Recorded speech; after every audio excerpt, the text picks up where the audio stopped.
11 most useful tips और tricks Excel के इस वीडियो में मैं आपको बताने वाला हूं। नमस्कार दोस्तों, मैं अभिमन्यु भारद्वाज आपका स्वागत करता हूं my big gate smart class में। और इस चैनल पर मैं आपके लिए लेकर आता रहता हूं कंप्यूटर टेक्नोलॉजी से जुड़े हुए ढेर सारे टिप्स और ट्रिक्स। अगर आप नए हैं, चैनल सब्सक्राइब कीजिए, बेल आइकन दबाइए, उसी से आपको लेटेस्ट वीडियो के नोटिफिकेशन मिलने वाले हैं। तो अब बात करते हैं इस वीडियो की। तो इस वीडियो हम जानने वाले हैं 11 मोस्ट यूजफुल टिप्स और ट्रिक्स MS एक्सेल के, जो आपके बहुत काम आएंगे। अगर आप एक्सेल में काम करते हैं तो ये जो टिप्स और ट्रिक्स मैं इसमें बताने वाला हूं, उससे आपका काम बहुत आसान हो जाएगा। तो ये वीडियो पूरा देखिएगा, आपके बहुत काम आएगा। दोस्तों, इस वीडियो में जो मैं आपको 11 टिप्स और ट्रिक्स बताने वाला हूं, वो आपके काम को बहुत ईजी बनाएंगे। और शुरुआत करने वाला हूं मैं ऑटो फिट कॉलम विड्थ से। तो ऑटो फिट कॉलम विड्थ के लिए ना आपको कोई कोडिंग करनी है, ना आपको कोई फार्मूला लगाना है। बहुत सिंपल तरीका है। अगर आपको किसी भी कॉलम का जो विड्थ है वो आपको आपके टेक्स्ट के हिसाब से ऑटो फिट करना है, तो बस यहाँ पर बीच में कहीं भी जाकर एक डबल क्लिक कर दीजिए, कुछ इस तरह से, ये देखिए। और अगर सारे कॉलम को आपको ऑटो फिट करना है तो बस एक बार में सेलेक्ट कीजिए, ये देखिए मैंने यहाँ से कर लिया, और डबल क्लिक, तो सारे जो कॉलम हैं वो आपके ऑटो फिट हो जाएंगे। बस आपको सिंगल इस तरह से काम करने के साथ में सिर्फ डबल क्लिक करना है। तो अगर ये टिप्स आपको अच्छी लगी हो तो बस कंप्यूटर से खड़े होकर एक बार ताली बजा दीजिए, मज़ा आ जाएगा। अब बढ़ते हैं आगे जो मैं आपको बताने वाला हूं वो है फंक्शन ट्रांसपोज। और इसका इस्तेमाल मैं करता हूं जब मुझे अपनी टेबल को कहीं एक जगह से दूसरी जगह शिफ्ट करना होता है, हॉरिजेंटल से वर्टिकल करना होता है, और बहुत परेशानी आती है अगर आपके पास डेटा ज़्यादा है, कॉलम और रो आपके पास ज़्यादा है। उदाहरण के लिए मैं यहाँ पर आपको एक कैलेंडर दिखाता हूँ जो कि कॉलम वाइज बना हुआ है, यानी संडे, मंडे, ट्यूसडे आपको ऊपर कॉलम में दिखाई देंगे और जो डेट है वो नीचे लिखी हुई है। अभी अगर आपसे कहा जाए कि ये जो कैलेंडर है, जो संडे, मंडे, ट्यूसडे हैं, वो आप एक साइड में ले लीजिए, यानी इसको रॉ के हिसाब से बनाइए, कॉलम के हिसाब से मत बनाइए, तो आपको करने में बहुत परेशानी आएगी। लेकिन ट्रांसपोज फंक्शन की सहायता से आप 2 सेकेंड में इसको कर सकते हैं। सिंपल आपको क्या करना है, आपको ये पूरा कैलेंडर ऐसे सेलेक्ट करना है, Ctrl+C से कॉपी करना है, और जहाँ भी आप इसको हॉरिजेंटल से वर्टिकल करना चाहते हैं वहाँ पर जाकर राइट क्लिक कीजिए, पेस्ट स्पेशल पर जाइए, और यहाँ पर आपको नीचे दिखाई देगा ट्रांसपोज फंक्शन, इसे एक टिक लगाइए और ओके कर दीजिए। अब आप देखिए जरा, यही कैलेंडर यहाँ पर आ चुका है, और डेट भी आप मिला सकते हैं। यहाँ पर ना तो कोई आपका डेटा इधर से उधर हुआ है, और जो कैलेंडर हॉरिजेंटल था वो वर्टिकल हो गया है। ऐसा हम और भी चीज़ों के साथ में कर सकते हैं। अब ये जो टेबल है, ये आप देख रहे हैं कि ये इस तरह से बनी हुई है, और अभी इसी टेबल को मुझे जो है वर्टिकल करना हो तो कैसे करेंगे, यानी जो सब्जेक्ट्स हैं वो इस साइड में आ जाए और नंबर जो हैं वो इधर चले जाएं। तो बस इसको सेलेक्ट कीजिए, कॉपी कीजिए, पेस्ट स्पेशल कीजिए, ट्रांसपोज पर क्लिक कीजिए, और देखिए हो गया। तो ये कितना आसान है, कितना टाइम बचा सकता है आपका, आप जो कोई भी काम करेंगे उस चीज़ में। तो आप यहाँ पर देख सकते हैं कि मेरे पास एक टेबल है। आपके पास ये जो टेबल है ये और भी बड़ी हो सकती है, लेकिन यहाँ पर अगर हमें एक डेटा चाहिए हो, फिल्टर्ड डेटा चाहिए हो, यानी यहाँ पर आप देख रहे हैं जो डेटा है वो एड्रेस सभी लोगों के अलग अलग हैं, एज अलग अलग है, उनके मार्क्स अलग अलग दिए गए हैं, नाम अलग अलग दिए गए हैं, और अगर आपको ये फ़िल्टर करानी हो, आपके इसमें से कोई डेटा छांटना हो, तो उसके लिए फ़िल्टर कमांड मैं बहुत यूज़ करता हूँ। यहाँ पर सिंपल आप हेडर को सेलेक्ट कर लीजिए, और यहाँ पे आपको शॉर्ट एंड फिल्टर का ऑप्शन मिलेगा, यहाँ पर चले जाइए और फिल्टर को सेलेक्ट करिए। अब यहाँ पर आप देख रहे हैं कि हर हेडर के पास में एक डाउन एरो आपको मिल जाएगा, और यहाँ पर जैसे आप क्लिक करेंगे तो ये जो आपको नीचे दिखाई देंगे ये टेक्स्ट फिल्टर हैं। यहाँ पर आपको सेलेक्ट ऑल का ऑप्शन मिलेगा। अब जो भी शहर आपको चाहिए, आपकी लिस्ट में जो डेटा चाहिए शहर के हिसाब से, आप उसे सेलेक्ट कर लीजिए और ओके कर दीजिए। तो आप देखेंगे वो जो डेटा है आपका फिल्टर होके आ जाएगा। इसी हिसाब से अगर आपको 2 शहरों का डेटा चाहिए तो आप 2 को सेलेक्ट कर लीजिए, 3 का चाहिए तो आप 3 को सेलेक्ट कर लीजिए। इस तरह से आप फिल्टर कमांड का इस्तेमाल कर सकते हैं। इसके अलावा यहाँ पर आप 2, 3, 4 या 5 कितने भी फिल्टर यूज़ कर सकते हैं।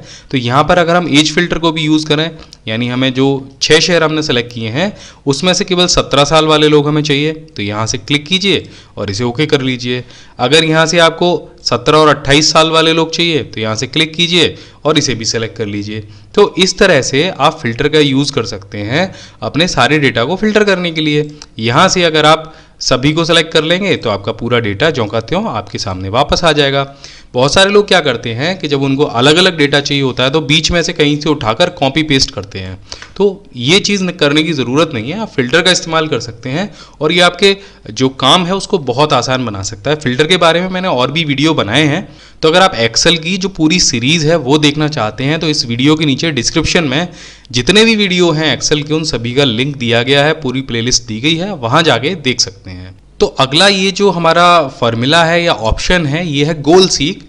अक्सर होता ये है कि हमें प्रिडिक्शन करने की ज़रूरत होती है किसी डेटाबेस में।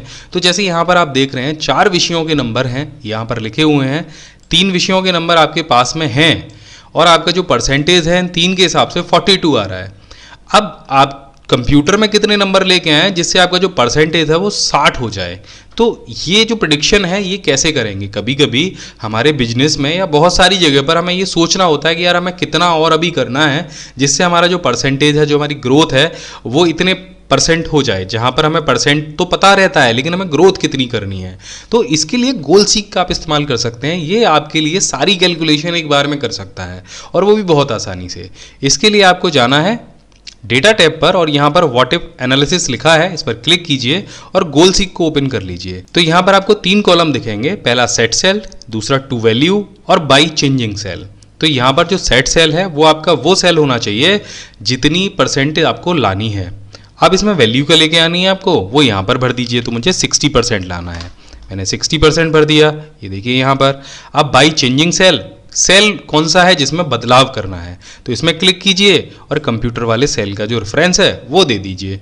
अब ओके जैसे ही आप इसे करेंगे तो आप यहाँ पर देखेंगे यहाँ पर उसने 73 नंबर लिख दिए और यहाँ पर 60 आ गया। तो इसमें हमने कुछ भी नहीं किया, जो कुछ किया गोल सीक ने किया और यहाँ पर जो सारी कैलकुलेशन है वो करके आपको 60% लाके दे दिया। तो ये जो फार्मूला है ये मैं कई जगह इस्तेमाल करता हूँ जब मैं ऑफिस में काम करता हूँ, जहाँ पर मुझे ऐसी कैलकुलेशन करनी होती है जहाँ पर मुझे अंदाज़ा लगाना होता है कि काम कितना करना है। तो ये आपके भी काम आ सकता है। इसके बाद मैं आपको बताऊंगा कि यहाँ पर हम डुप्लीकेट्स को रिमूव कैसे करते हैं। अक्सर करके जब हम बहुत लंबा चौड़ा डेटाबेस बनाते हैं तो वहाँ पर बहुत सारी जगह जो डेटा है वो डुप्लीकेट भी टाइप हो जाता है। तो जैसे कि यहाँ पर भी है, यहाँ पर 10 नाम हैं लेकिन 2 एंट्री ऐसी हैं जो पूरी तरह से डुप्लीकेट हैं और जो 3 नाम हैं वो 3 जगह लिखे गए हैं। जैसे आप यहाँ पर राम देख रहे हैं, राम यहाँ पर भी है, यहाँ पर भी है और यहाँ पर भी है। तो ये हम कैसे पता लगाएंगे? सिंपल आपको ये टेबल सेलेक्ट करनी है और यहाँ पर आपको दिखाई देगा ऑप्शन रिमूव डुप्लीकेट का, इस पर क्लिक कीजिए और यहाँ पर आपको एक डायलॉग बॉक्स मिल जाएगा जिसमें यहाँ पर एक टिक होगा जिसमें लिखा होगा माई डाटा हैज हेडर। इस पर अगर आप टिक नहीं लगाएंगे तो आपको यहाँ पर ये वाले जो नाम है ना ये दिखाई नहीं देंगे।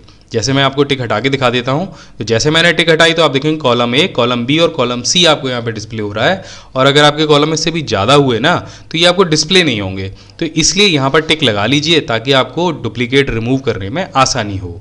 तो यहाँ पर अगर आप तीनों पे टिक लगे रहने देंगे तो ये कोई डुप्लीकेट मानेगा ही नहीं किसी वैल्यू को, क्योंकि यहाँ पर ये जो सीरियल नंबर है ये सभी का अलग अलग है और जब आप तीनों पे टिक लगा रहने देंगे तो ये सीरियल नंबर को भी आपके डेटा की एंट्री में काउंट करेगा। तो हम सीरियल नंबर से टिक हटा देते हैं और बाकी अब ये जो दोनों मैच करेगा ये इन दोनों कॉलम को मैच करेगा।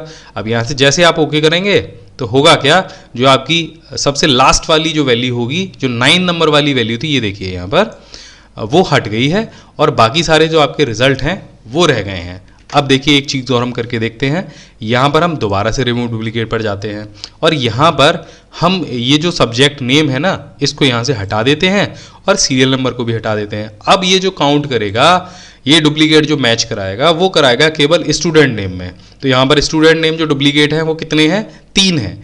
एक राम यहाँ पर है, एक राम यहाँ पर है और एक राम यहाँ पर है। अब देखिए क्या होता है, इस पर क्लिक करते ही एक राम रह गया, बाकी तीनों हट गए। तो आपको करना क्या है, जब भी आपको डुप्लीकेट रिमूव कराना है तो पहली चीज़ तो सीरियल नंबर को आपको छोड़ देना है, बाकी जो आपके सारे सेल हैं उनको सेलेक्ट कर लीजिए और अपने दिमाग में ये सोचिए कि आपको डुप्लीकेट एंट्री हटानी कौन सी है। आपको कोई नाम हटाना है या सेल हटाना है या किस में चेक कराना है। तो जो भी कॉलम आपको चेक कराना हो उस कॉलम पे टिक लगी रहने दीजिए और बाकी को हटा दीजिए। अब जैसे ये दोनों कॉलम मैच कराने हैं तो इन दोनों कॉलम पे टिक लगा रहने दीजिए और बाकी को यहाँ से हटा दीजिए। तो एक बार फिर से करके देखते हैं। क्लिक किया और जो डुप्लीकेट वैल्यू थी वो डिलीट हो गई। यहाँ पर मैं आपको एक और बहुत यूजफुल चीज़ बताने वाला हूँ जिससे आप ऑटोमेटिक डेटा को एंट्री कर सकते हैं। ऐसा कई बार होता है जब हमें डुप्लीकेट डेटा एंटर करना पड़ता है, बार बार टाइप करना पड़ता है। यानी यहाँ पर एड्रेस है और एड्रेस में मेरे पास ये 5 शहर हैं। अब यहाँ पर जितना भी डेटा आएगा वो इन्हीं 5 शहरों का आएगा और ये शहर मुझे बार बार टाइप करने पड़ेंगे। इससे बचने का जो तरीका है वो बहुत आसान है कि आपको ये जो सारे शहर हैं वो बार बार टाइप नहीं करने पड़ेंगे। सिंपल ये जो एड्रेस वाला पूरा कॉलम है इसको सेलेक्ट कर लीजिए, यहाँ पर जाइए डेटा टैब पर और यहाँ पर आपको डेटा वैलिडेशन का ऑप्शन मिलेगा, इस पर क्लिक कर दीजिए। यहाँ पर डेटा वैलिडेशन पर जाइए और यहाँ पर आपको सेटिंग्स में लिस्ट का ऑप्शन मिलेगा। लिस्ट में सोर्स में आपके पास जो भी शहर आपने टाइप किए हों 5, ये 5 मेरे पास हैं, इनको मैंने सेलेक्ट कर लिया और यहाँ पर इसे ओके कर दिया। तो आप देखेंगे हर सेल पर एक ये डाउन एरो आ गया। अब यहाँ पर मुझे चलिए मुंबई लेना है, यहाँ पर मुझे इंदौर लेना है, यहाँ पर मुझे भोपाल लेना है। ये देखिए हर सेल के लिए मेरे पास 5 ऑप्शन है और जो भी ऑप्शन मैं फिल करता जाऊँगा वो बड़े आराम से यहाँ पर मैं उनको एंट्री करता जाऊँगा। तो मुझे टाइप करने की कोई ज़रूरत नहीं पड़ी। 5 में से मैं कोई भी चीज़ यहाँ पर ले सकता हूँ। और ऐसा नहीं है कि आप यहाँ पे सिटी ही फीड कर सकते हैं। बहुत सारी जगह देखिए हमको मेल फीमेल फीड करने की भी ज़रूरत होती है, बहुत सारी जगह हमें एज फीड करने की भी ज़रूरत होती है, बहुत सारी जगह हमें डेजिग्नेशन डालना पड़ता है। तो ये सारी चीज़ें आप एक लिस्ट बना लीजिए और लिस्ट को आप ड्रॉप डाउन लिस्ट में डाल दीजिए। उससे आपका जो डेटा एंट्री है वो बहुत ईजी हो जाएगी, जिससे आप आसानी से काम कर पाएंगे। देखिए एक्सेल में कहीं कहीं हमें स्क्रीनशॉट लेने की ज़रूरत पड़ती है और स्क्रीनशॉट लेने के लिए आप क्या करते हैं, देखिए नए जिनके पास नया एक्सेल है, अपडेटेड वर्जन है, 2019 है या 2016 है, वहाँ पर स्क्रीनशॉट लेने का एक बहुत बढ़िया ऑप्शन है। और जिन लोगों के पास एक्सेल के पुराने वर्जन है वहाँ पर स्क्रीनशॉट लेने की सुविधा नहीं है। तो मुझे जब स्क्रीनशॉट लेना होता है तो मैं 2 तरीकों का इस्तेमाल करता हूँ। पहला तो मैं अपने कीबोर्ड के ऊपर बने हुए प्रिंट स्क्रीन बटन को प्रेस करता हूँ। ये प्रेस करने से जो आपकी विंडो है जिसको आपको कैप्चर करना है वो उसका फोटो खिंच जाता है। सिंपल आपको कीबोर्ड से फिर कंट्रोल के साथ में वी प्रेस करना है और आप देखिए यहाँ पर स्क्रीनशॉट आ गया। अब इसको मैं कहीं भी यूज़ कर सकता हूँ।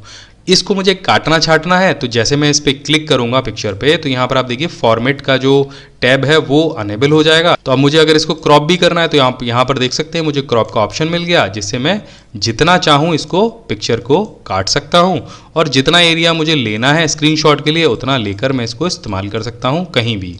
तो ये एक बहुत यूज़फुल ऑप्शन है स्क्रीनशॉट लेने का। बहुत सारे लोगों को ज़रूरत पड़ती है एक्सेल में कहीं भी किसी भी पिक्चर को लगाने की, और अगर आपको एक्सेल का ही फॉर्मूला किसी को बताना है तो आप ऐसे स्क्रीनशॉट लेके अपना जो काम है वो कर सकते हैं। इसके अलावा विंडोज 7 से एक नया टूल और विंडोज़ में ऐड किया गया है। यहाँ पर आप सर्च में जाइए और SNIPPING टाइप कर दीजिए। तो यहाँ पर आप देखेंगे आपको एक कैंची जैसा टूल मिलेगा, इस पर क्लिक करिए। यहाँ पर ये टूल एक्टिवेट हो जाएगा और यहाँ पर न्यू पर आपको जाना है। अब जो भी आपको एरिया कैप्चर करना है उसको इस तरह से सेलेक्ट कर लीजिए। एरिया कैप्चर होते ही आपके पास आ जाएगा यहाँ पर इस तरह से। अब ये जो एरिया आपने लिया है इस पर आप पेन भी यूज़ कर सकते हैं। आपके पास पेंसिल भी है, अगर आपको कुछ लगाना हो। पेंसिल के अलग अलग कलर्स दिए गए हैं, जिस भी कलर को आप लेंगे उसी कलर की आपकी पेंसिल यहाँ पर काम करेगी। और यहाँ से आपको मिलेगा एडिट का ऑप्शन, इसको यहाँ से कॉपी कर लीजिए। कॉपी करने के बाद सिंपल यहाँ पर कंट्रोल वी आप जैसे करेंगे तो ये जो आपने अभी स्क्रीनशॉट लिया है उस टूल से वो सीधे सीधे आपके पास आ जाएगा। यहाँ पर एक चीज़ और हमें सुविधा मिली कि हमें क्रॉप नहीं करना पड़ा, वो जो एरिया है वो पहले से ही क्रॉप्ड होकर हमारे पास आ गया है। तो यहाँ पर अगला जो ऑप्शन मैं आपको बताने वाला हूँ वो भी बहुत यूज़फुल है। यहाँ पर आप देख रहे हैं एक छोटी सी मेरे पास टेबल है और इसमें मैंने कई जगह फॉर्मूला लगाया हुआ है और अभी वो सीधे सीधे आपको दिखाई नहीं दे रहा है। अक्सर करके हमारी भी पूरी शीट जब हम कोई बनाते हैं, डेटाबेस बनाते हैं, तो कोई ना कोई कॉलम उसमें ऐसा रह जाता है जहाँ पर हमने फॉर्मूला यूज़ ना किया हो और फिर हमें एक एक करके सारे सेल देखने पड़ते हैं कि कहाँ हमने लगाया है कहाँ नहीं लगाया है। लेकिन यहाँ पर एक ऐसा तरीका है जिससे आप सारे शीट के जितने भी फॉर्मूले हैं उनको एक साथ में देख सकते हैं। आपको सिंपल करना इतना है, कंट्रोल के साथ में टिल्ड बटन को प्रेस करना है और जैसे आप टिल्ड को प्रेस करेंगे आपको आपके जितने सारे फॉर्मूले हैं वो सारे दिख जाएंगे।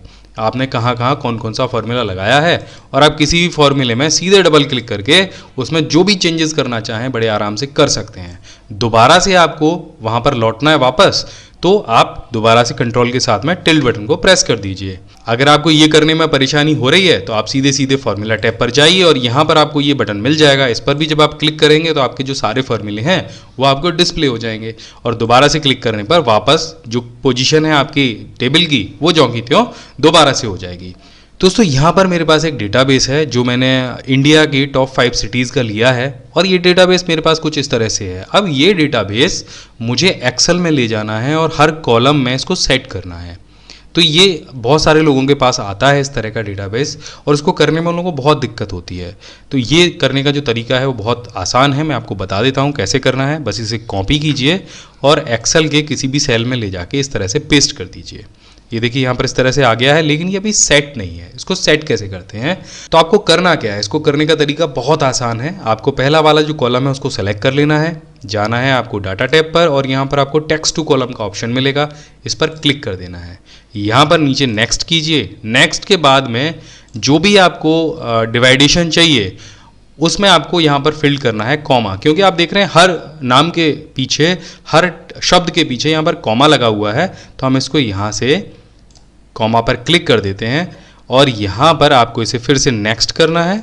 इसके बाद में आप देखेंगे सारी चीज़ें अपनी अपनी जगह सही हो गई हैं और यहाँ से बस इसको फिनिश कर देना है। तो अभी आपसे कहेगा do you want to replace the content of destination cell, आप इसे ओके कर दीजिए। तो आप देखिए जो आपका पूरा डेटाबेस है वो एकदम फिट हो गया है, आपको कुछ भी करने की ज़रूरत नहीं पड़ी है। तो आप यहाँ पर देख रहे हैं मेरे पास एक छोटी सी टेबल है और इसमें कुछ सेल बीच बीच में खाली रह गए हैं जिसमें डेटा एंटर नहीं किया गया है।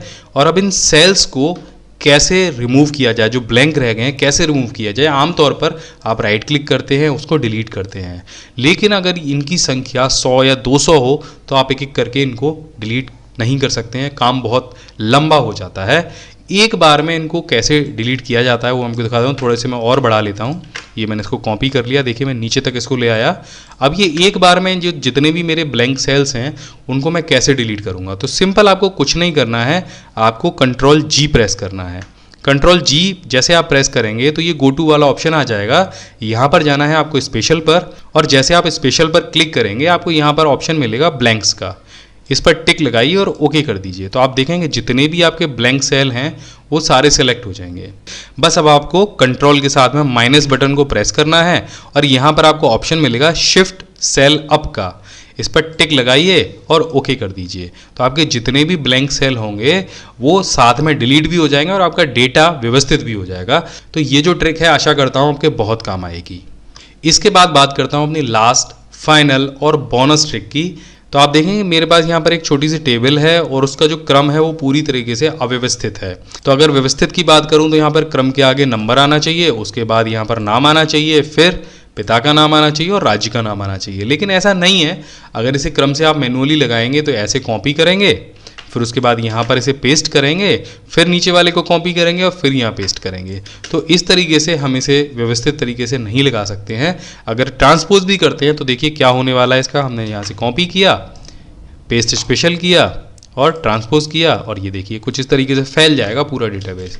अब इसको आपको अगर ठीक से लगाना है तो इसमें एक छोटी सी ट्रिक आपको अपनानी होगी। तो आपको इसको व्यवस्थित करने का जो बहुत शॉर्ट तरीका है वो मैं आपको बताने वाला हूं। तो कोई भी 2 रैंडम आपको वर्ड लेने हैं, तो यहां पर मैं QR ले लेता हूं। QR मैंने यहां पर ले लिया।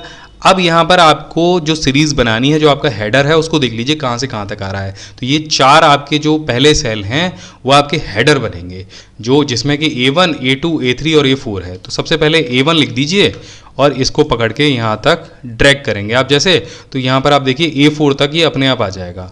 इसी तरह से यहाँ पर दोबारा से QR लिखिए और A1 की जगह यहाँ पर कर दीजिए A5 और इसको भी पकड़ के यहाँ तक ड्रैग कर दीजिए। तो हमने ये जो 2 सेल हैं यहाँ तक के ये ले लिए A8 तक।